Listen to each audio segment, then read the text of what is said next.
बिटिया के माध्यम से सामाजिक बेटियों को कहना है मेरा कि देविया देश की जाग जाए अगर तो युग स्वयं ही बदलता चला जाएगा।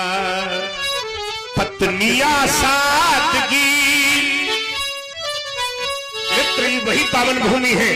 जब जब इस देश में किसी पत्नी ने सादगी को साधा है तो मेरा ध्यान इतिहास के उन अमर पन्नों की ओर चला जाता है, तो मेरा ध्यान अनुसुईया जी के पास रुकता है। तो पाता हूं कि अपनी सतीत्वता के बल पर चित्रकूट की चट्टानों पर पालना घाल के भगवान को भी लालना बनाकर झुला देती है। ये वही पावन धरती है जब इस देश की पत्नी कभी सतीत्वता